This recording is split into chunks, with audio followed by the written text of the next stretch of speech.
আমার বিয়ের দিন এমন একটি ঘটনা ঘটেছে যা আমি কোনোদিন কল্পনাও করিনি। আমি স্বপ্নেও ভাবিনি এমন ঘটনার সাক্ষী হব আমি। এই ঘটনাটি আমার জীবনের অন্যতম গুরুত্বপূর্ণ সুন্দর একটি স্মৃতি হয়ে থাকবে। তো বিয়েতে সব মেয়েরই স্বপ্ন থাকে সে কোনো পার্লারে বা স্যালনে সাজবে, আমিও এর ব্যতিক্রম নই। তো আমি বিয়েতে সাজতে গিয়েছিলাম কাকলিজ মেকওভার অ্যান্ড স্যালনে।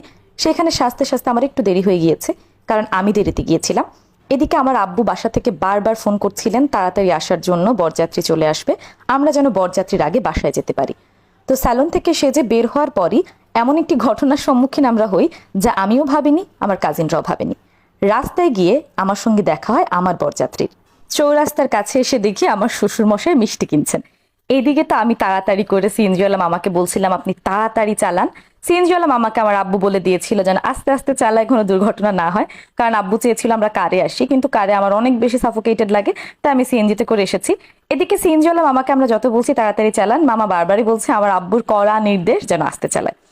তো যাই হোক, শেষ পর্যন্ত সিএনজিওয়ালা মামা খুব দ্রুত চালিয়ে যাচ্ছিলেন, আমরা চাচ্ছিলাম আমরা যেন বরের গাড়িটাকে অতিক্রম করতে পারি। এদিকে আমরা সামনে কিন্তু কয়েকটা গাড়ি দেখছিলাম যেগুলোতে বরযাত্রীরা ছিলেন।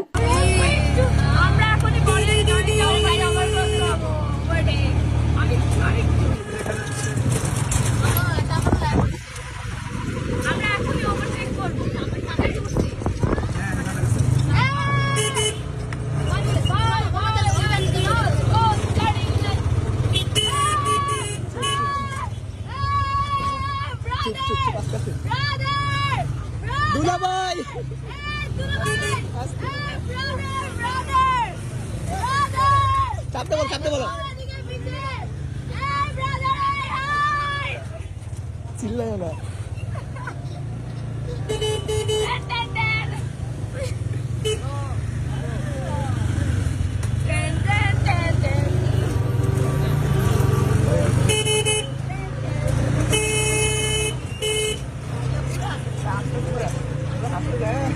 তো শেষ পর্যন্ত আমরা বরের গাড়িটা অতিক্রম করে চলে এসেছি।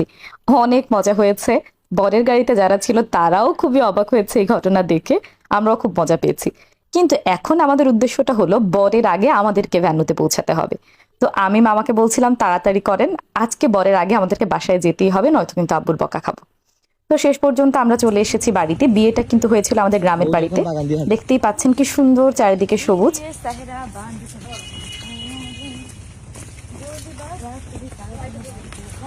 রাখে বসে রাজা বলে আমি শুনে যাই যখন ঠিক আছে।